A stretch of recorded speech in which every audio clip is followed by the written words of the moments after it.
I dodged death many a time. And that night in Abilene, I was there with the intention of finding that bastard Bob and collecting the bounty on John Wesley. I thought the Texas Rangers got Hardin. Yeah, that's what they want you to believe.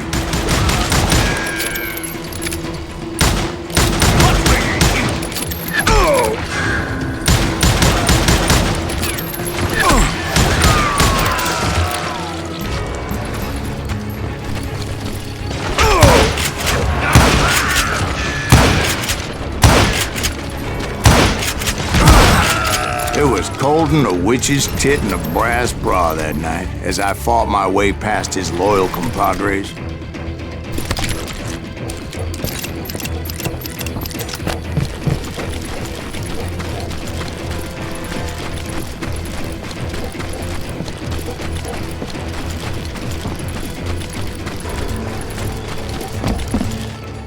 To the very same saloon we're sitting in today. Look around and imagine this place painted in blood. Hardin was waiting for me, and...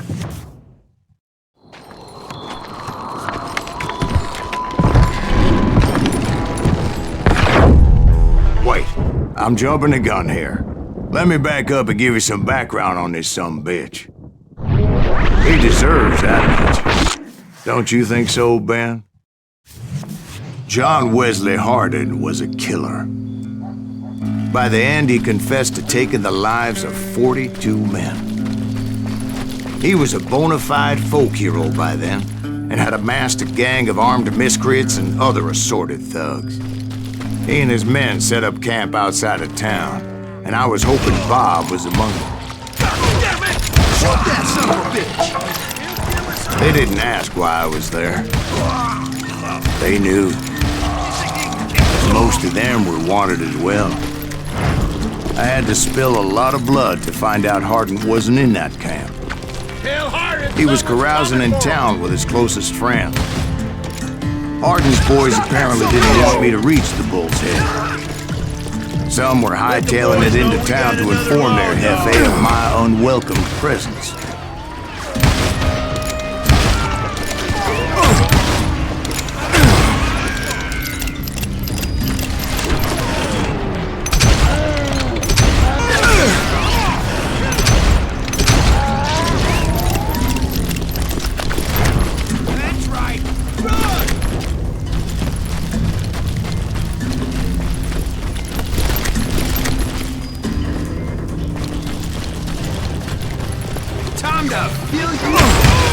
I wondered if Bob was among them.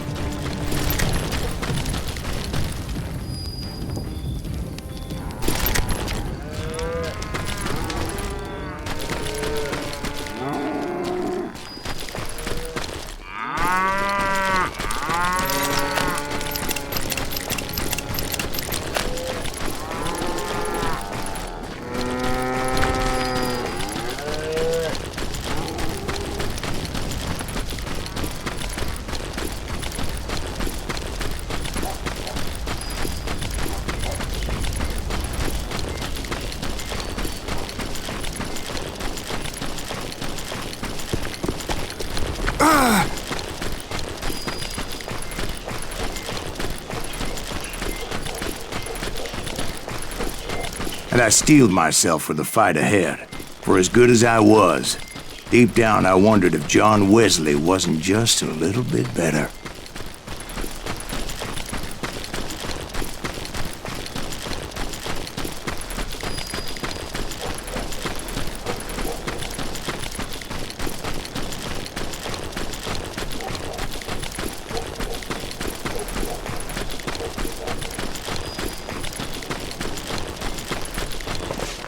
Before I could test my mettle against Hardin, however, I would first need to dispatch his cadre of hired killers. Most of these degenerates were beyond redemption, but John Wesley might have been a different story. I didn't learn until later that that night was in fact his birthday celebration.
I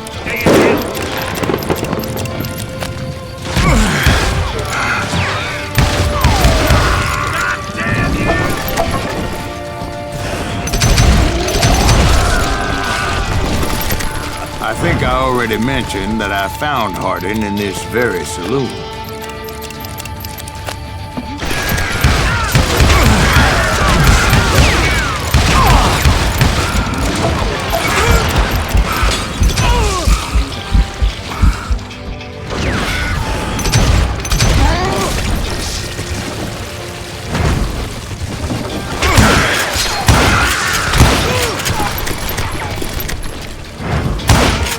I was disappointed that neither Bob nor John Wesley were among the dead. But that was short-lived, as a moment later I was facing down the fastest gun in the West.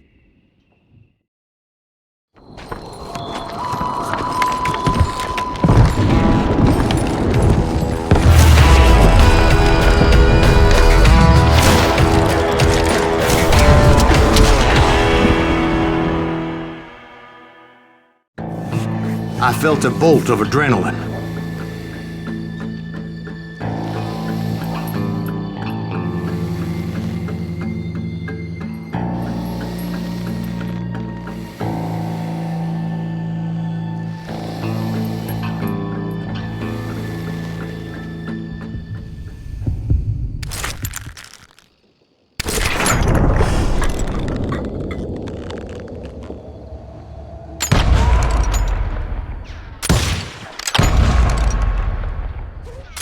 That man was faster than greased lightning.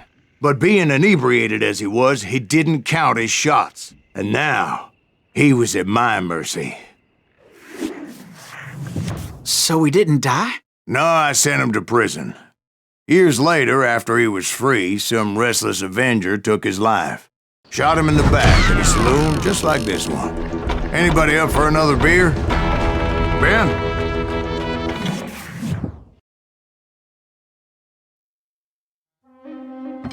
Thank you, darling. Yeah, some say revenge is a dish best served cold. So whatever happened to that Bob guy you were after? Personally, I'd like to hear some of your other adventures. Like, I don't know, do you ever go toe-to-toe with a red man?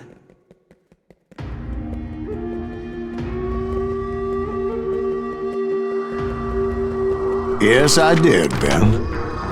I remember once I was after this renegade Apache, Grey Wolf. Strangely enough, revenge was also his primary motivation.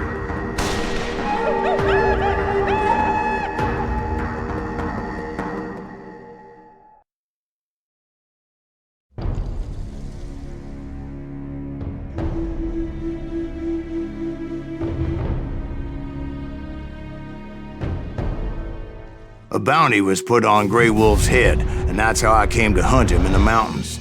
Mountains so high they tickled the nether regions of heaven.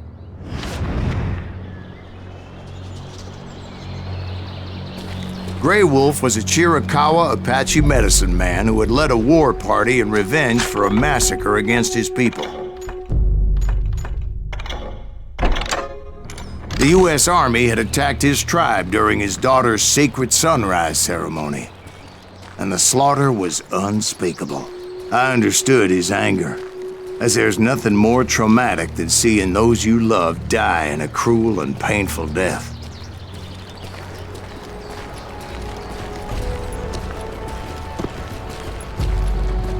Right from the beginning, I couldn't shake the feeling that Grey Wolf was watching my every move. He led a band of young Apache warriors who wanted retribution and were more than willing to die for him.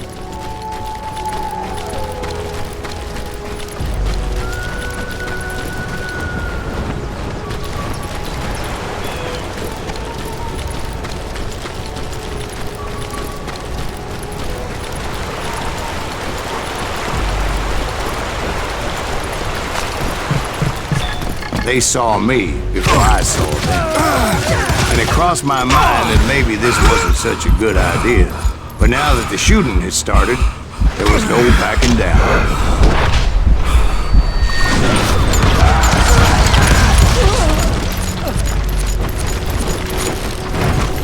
rugged country, the winter home of the Chiricahuas, and that's why they had retreated there.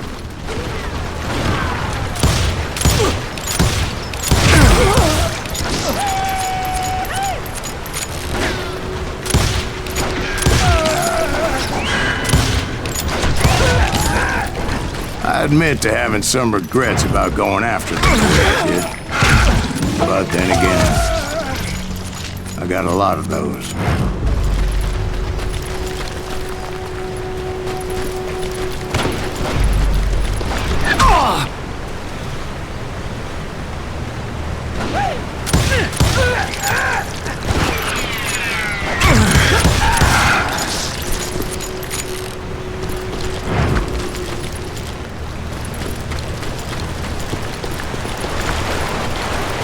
Did you find Grey Wolf?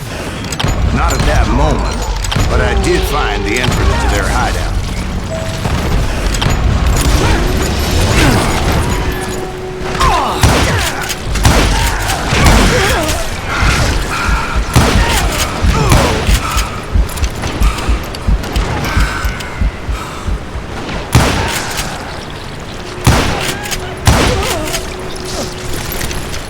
A deep crevice that led to a deeper cave. Don't tell me you went in there. Yeah, but it's not out of bravery so much as pure, angry cussedness.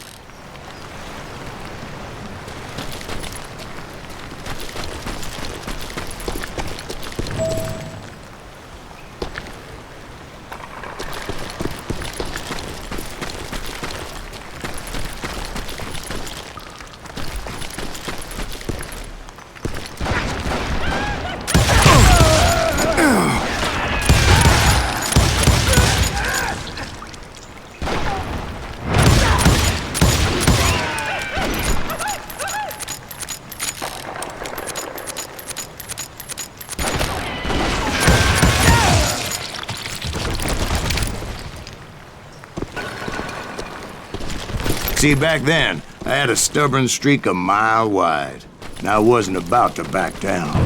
So it was like pitch black in there? Actually, it was pretty well lit, as they had torches on the wall.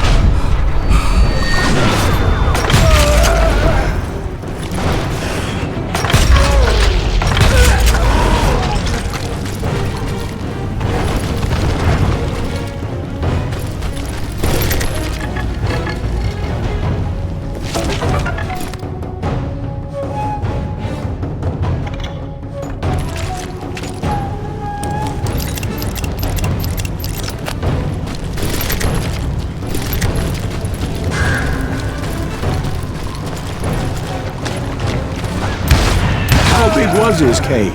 Big as hell, Ben. Chiricahua had hid out there during the Indian Wars.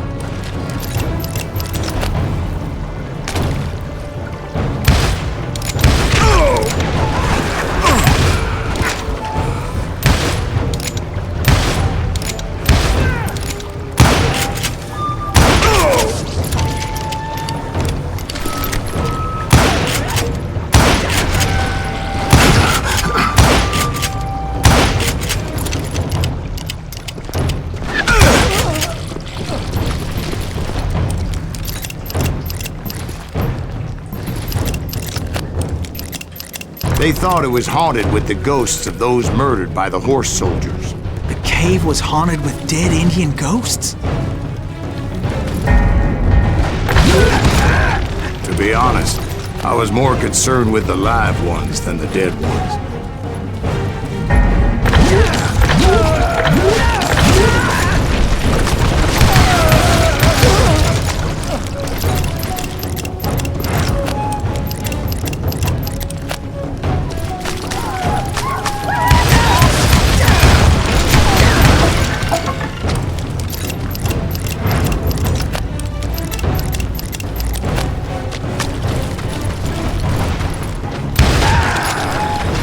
How come you know so much about engines? A few years back, I was married to two Mescalero women. At the same time? Yeah, they were sisters. Polygyny is traditional among the Mescalero. So what happened? Oh, I had to get out of there. Those girls never shut up. Both of them nagging at me all the time. Drove me half crazy.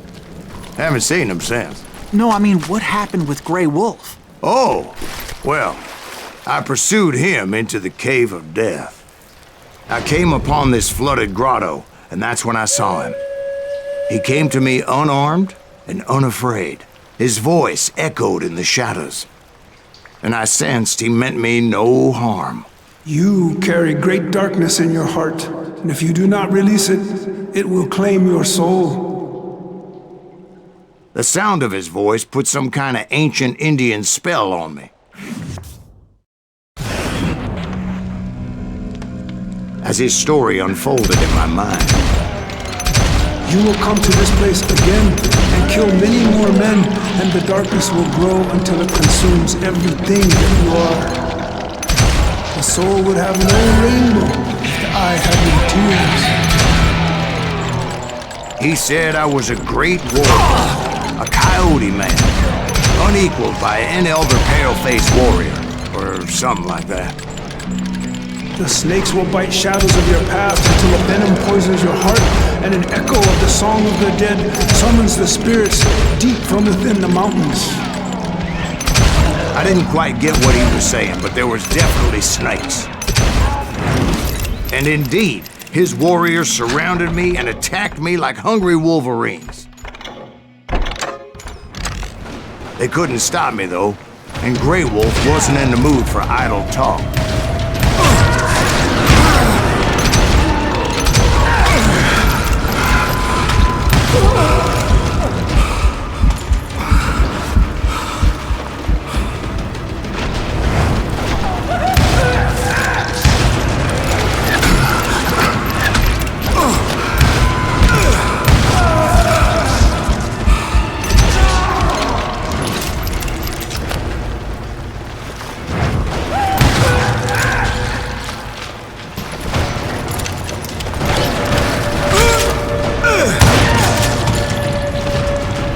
I swear I couldn't see any way out of this trap. But suddenly, one just appeared. Kind of like a miracle.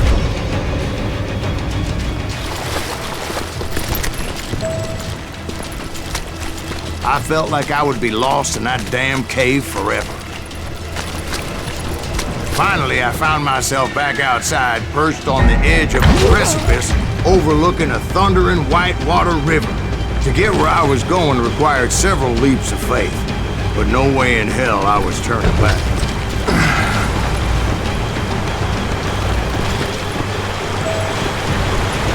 I chased after him, determined to make him explain the meaning of all that mumbo-jumbo. Mumbo-jumbo is right. Are you making this all up as you go? A few details may be fuzzy, brother, but I am relating exactly what happened to me. There were dozens of Apache warriors aiming at me from on high. Dozens?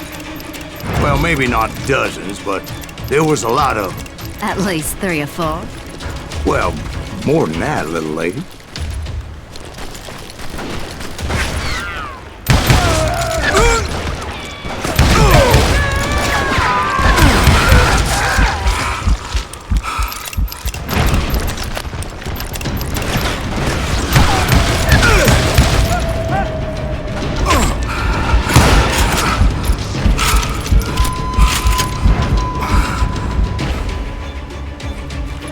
I had a steep climb up creek ahead of me and scrambled up those rocks like a mountain goat.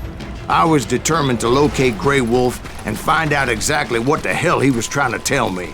And wouldn't you know it, that crafty son of a bitch led me right into a trap. What kind of trick?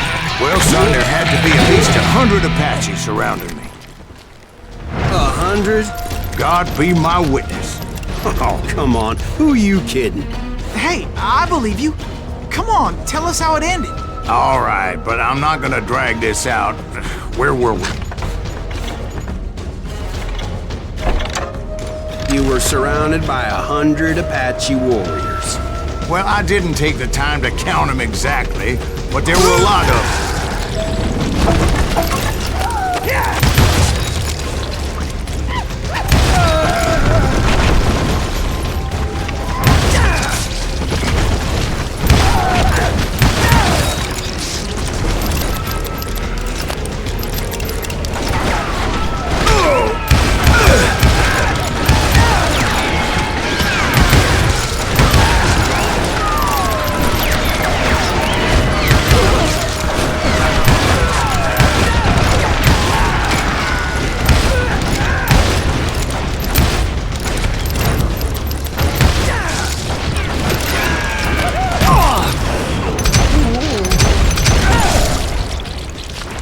And in the end, a path appeared before me that I had not seen before.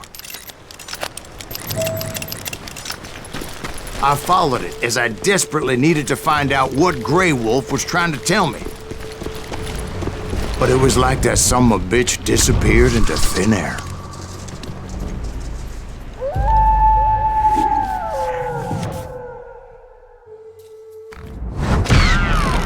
Never did find him. And never did collect my goddamn bounty.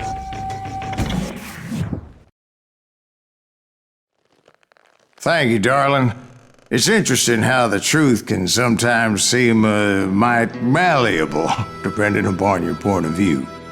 Like how those dime novels make you out to be something you're not? Jack, don't be starting trouble. No, he's right. They do tend to exaggerate. Did they exaggerate your part in taking down the Daltons? Well, I was there in the flesh, boy, so I saw what happened firsthand.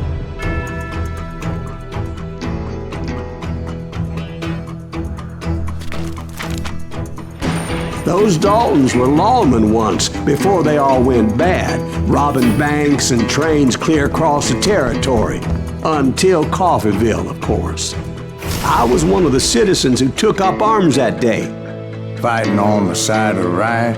I did my best, sir. We all did.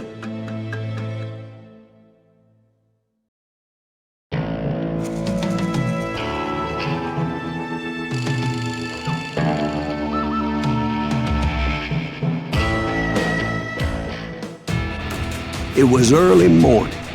One of my friends was a local gunsmith, and he handed out firearms to anybody who'd take one. You see, the Daltons got it in their heads to rob 2 banks at the same time. 2 banks on the same damn street. Story was Bob Dalton's girl was always writing about how he had no ambition. Well, the locals recognized the Daltons right off. Before they could get away, half the town took up arms to defend their property.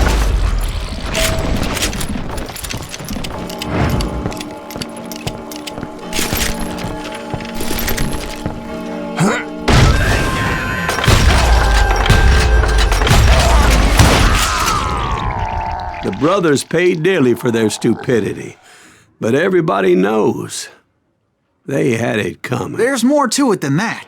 I read all about that day, so I know for a fact that it went down very differently. First of all, it was high noon. A posse of U.S. deputy marshals were on the rooftop across the street.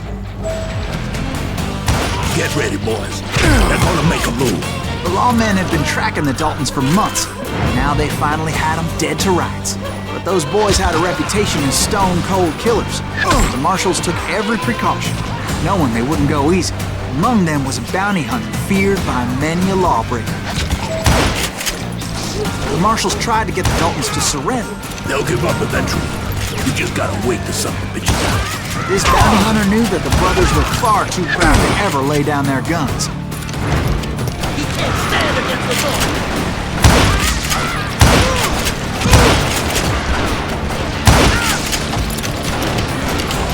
He went in there alone to confront those criminals. One of the marshals shouted, "Where are you going? Are you crazy?" Hey, where do you think you're going, dumbass? That rifle's mine. He saw a way to get around to the back of the bank. Then he figured out how to hit the Daltons from a direction they weren't expecting.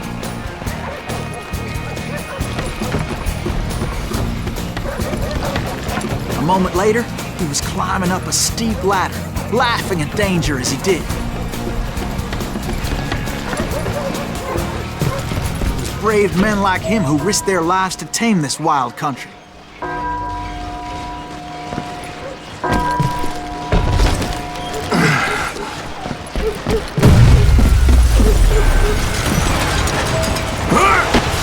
We've got company.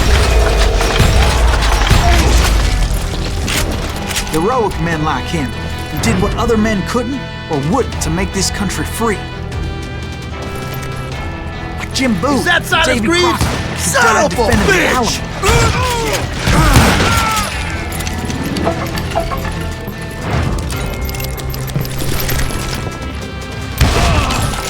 Rule the day.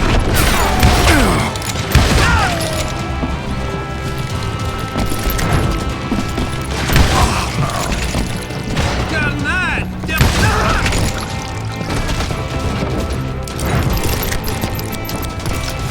Over there! That's Silas Greaves. What the hell? Blam! Blam! He came away victorious, taking down those thieving Daltons.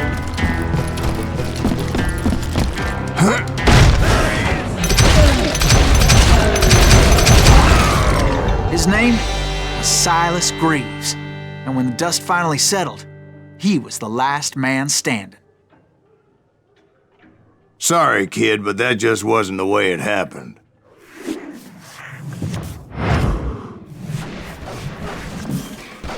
It was early evening, not high noon.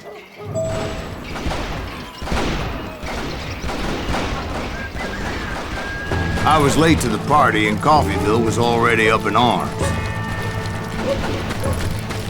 Daltons blew up a safe and were all set to hightail it out of there. Those pathetic deputies surrounding the bank were dropping like flies.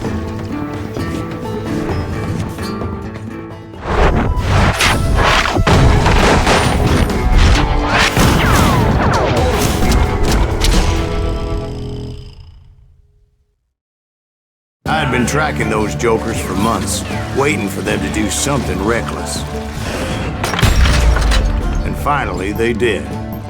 Those stupid bastards decided to rob 2 banks at the same time in the same town where everybody knew them. But they still had friends in Coffeyville.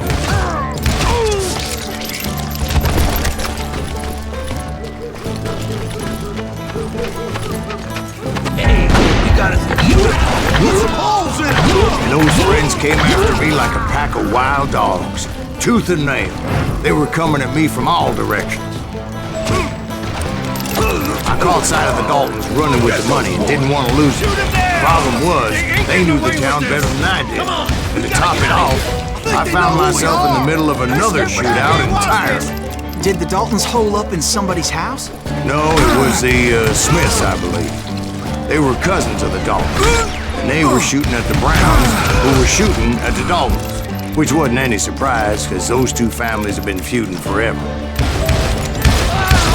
And since the Joneses are related to the Browns, they shot at the Smiths, pissing off the Heimhoffers, whose daughter recently married a Smith. Well, bullets were flying every which way as all the old feuds in Kansas caught fire all at once. There was a hell of a lot of pissed off people in Coffeyville that day. But that's just the way life is sometimes. Shit happens.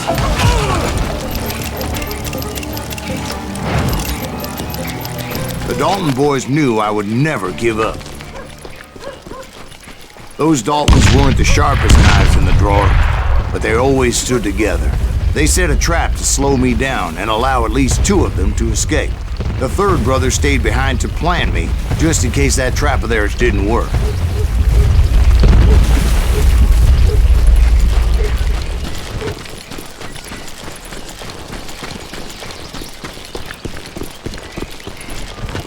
It was Emmett, the youngest, and he decided to stand his ground and face me down.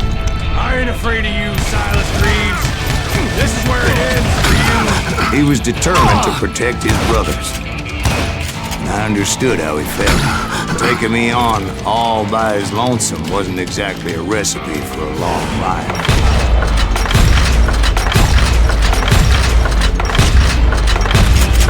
You are dead, law dog.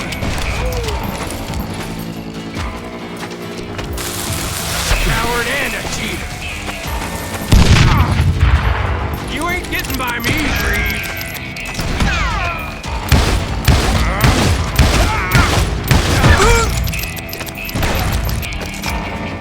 I'm gonna tear you apart. But Emmett Dalton survived the robbery in Coffeyville. He's the only Dalton who did. They say he was shot 23 times. Well, Dwight, who do you think put all those damn holes in him?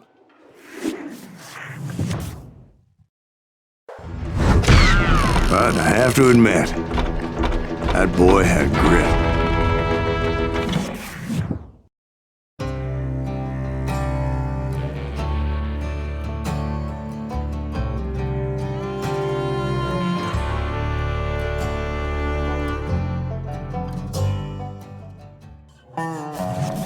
We'll get those suckers! It took me a couple of days to track the Daltons down.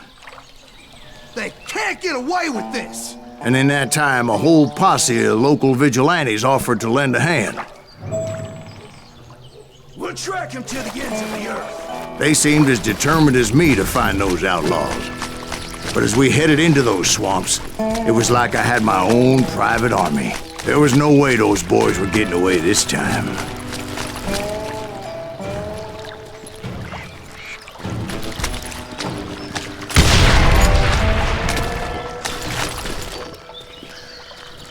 It was early fall, right? Beautiful time of year. At least you had the weather on your side. Not by my recollection.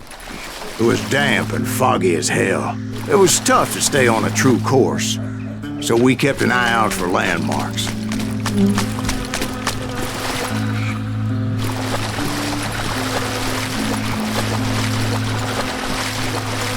It was autumn. The maple trees were in full color, red as blood.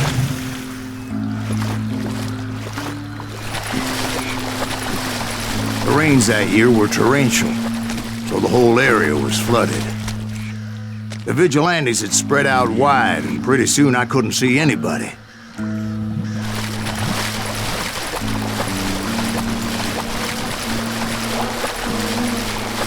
Bury them in the snow! Plant them where they stand! Except for some sumbitches ahead of me wanting to do me harm. So I had to face them alone. I wondered why my compatriots didn't come running when they heard the shots.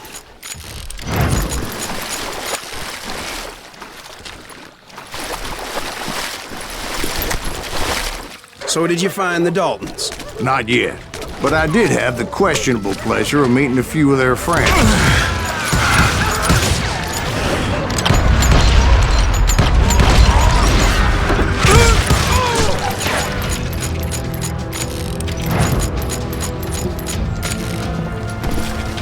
The boys had established quite a reputation by that time, so they attracted all manner of riffraff to their cause.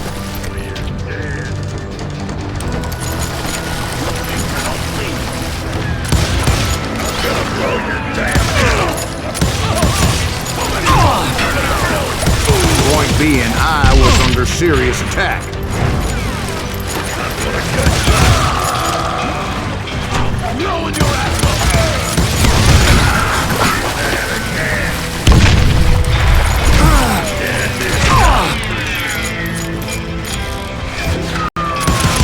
And my reinforcements was nowhere to be seen.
But luckily, a barn materialized as if right before my eyes. I scrambled up top to get a better view.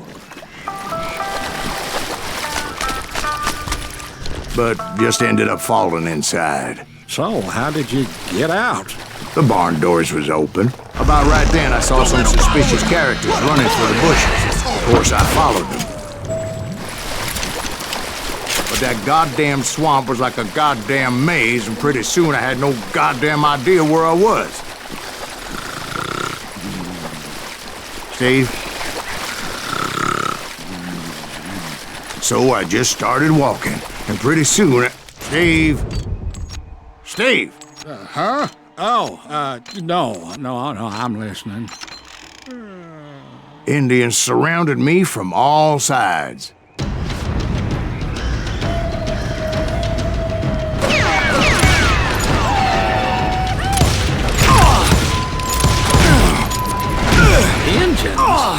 There were Indians. No. I just wanted to make sure Steve was paying attention. Now, where was I? You were following the Daltons through a swamp? That's right. See, Steve? Dwight's paying attention. No, I'm listening. I was just resting my eyes. So, where was I? The Daltons. Right. See, there's a reason so many outlaw gangs are made up of brothers. Being a brother is a very sacred thing. It's a bond like no other.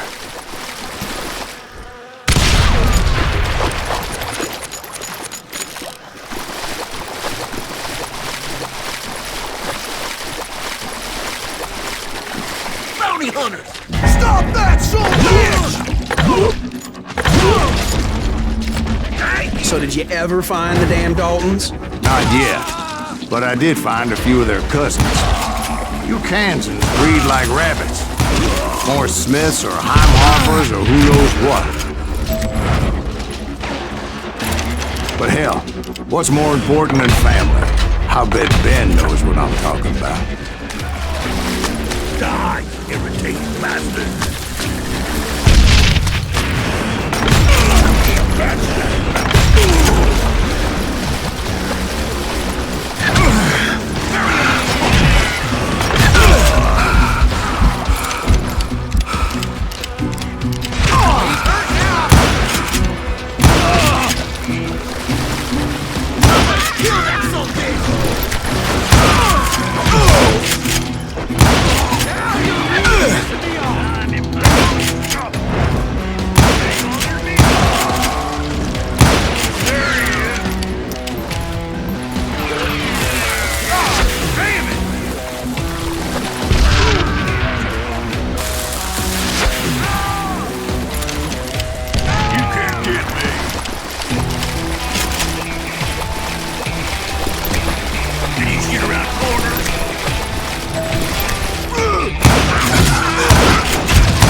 Those Dalton boys were out there somewhere, standing together against anyone who would threaten them.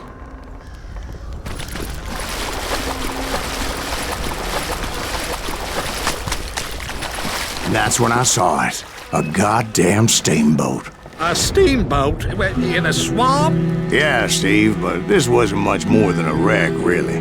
But how'd a damn steamboat end up in the swamps? Guess it floated off during the flood of '89. Now, was it a stern-wheeler or a side-wheeler? What? Does that really make a difference, Steve? It was a steamboat with a goddamn army on board. It was then that a fusillade of bullets come raining down from on high. And those vigilantes who accompanied me were anywhere to be found. But among those men that were shooting at me, I thought I saw some familiar faces.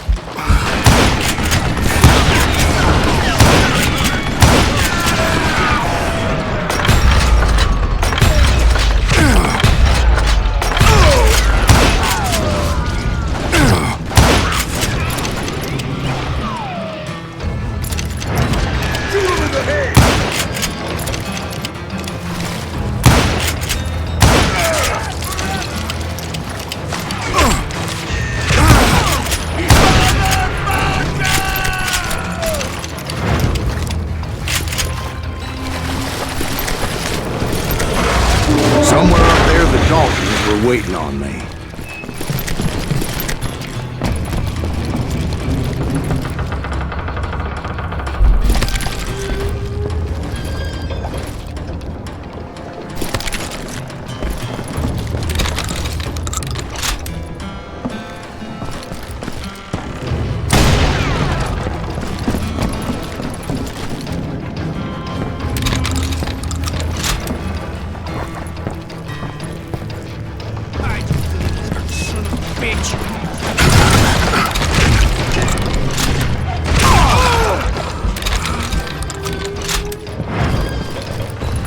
Sounds like you don't give up too easy. That's the kind of man I am, Ben.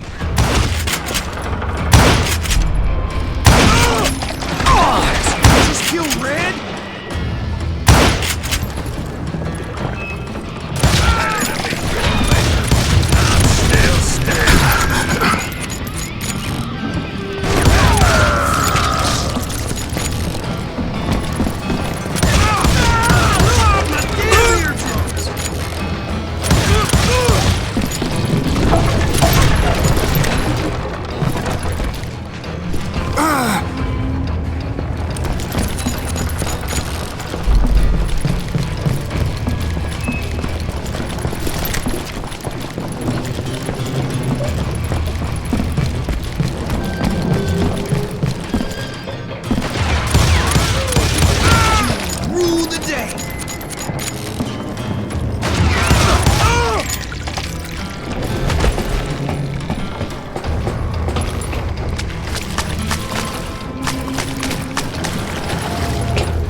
Right about then, much to my relief, the vigilantes finally arrived.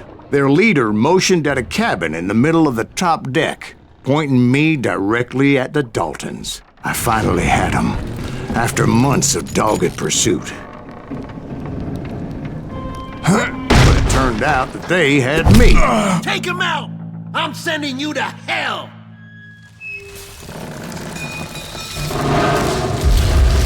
The Daltons had played Not me so like a tough after fiddle. all, is it? Apparently, the vigilantes were on their damn payroll. They didn't just want to shoot me. They wanted to burn me alive.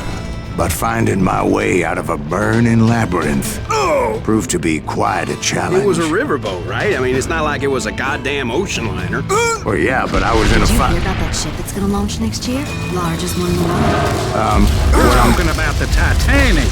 If you ask me, it's too blessed big. I don't think it'll even float. So anyway, Don't be stupid, Steve. They know what they're doing. They say that the Titanic is unsinkable. oh God, But getting back to that steamboat, how'd you get off it, Mr. Greaves?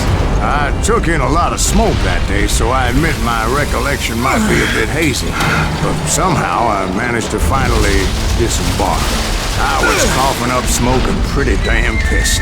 I was done playing games with those boys.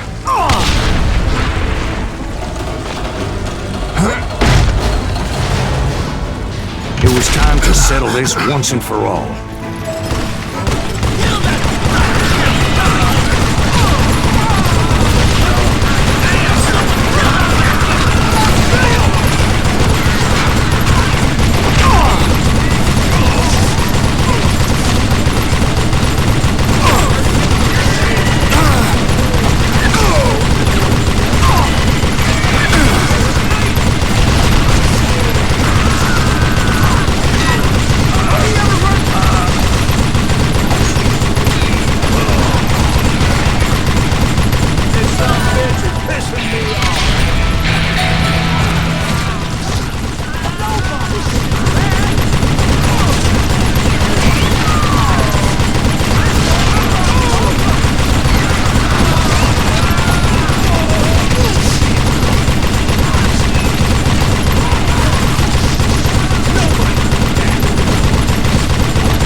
weren't about to come at me one at a time.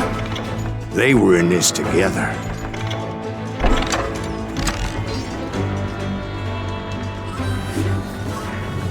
Two brothers side by side, determined to take me down. Confident that this time the odds were on their side.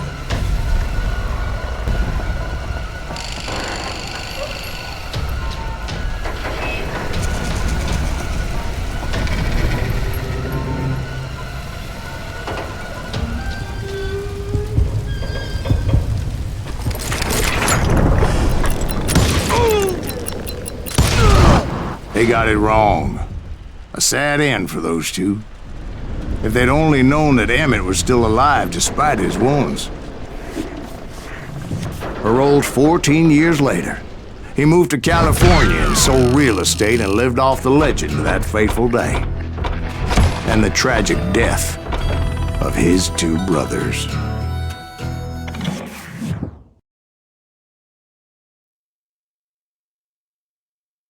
My own brothers died tragically as well, truth be told.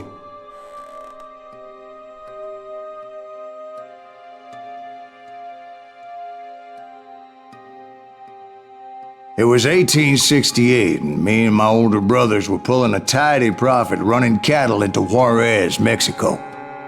One night after my brothers retired for the evening, I found a little poker game in a cantina with a couple of cowboys.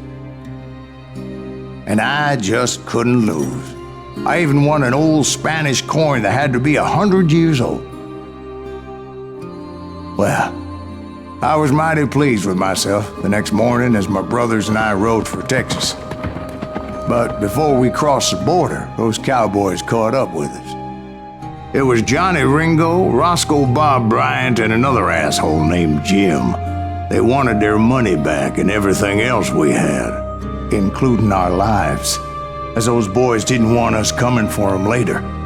Bob put that old Spanish coin in my mouth and said, "I won't have it said that I left you with nothing, boy." Well, those horses bolted, and there we hung as those bastards rode away. The branch finally snapped under the weight of the three of us, but being my older brothers were bigger and heavier, they were already dead. And right then I swore to myself that I would avenge them. Ringo you know about. But Bob eluded me until I heard he was riding with the Wild Bunch.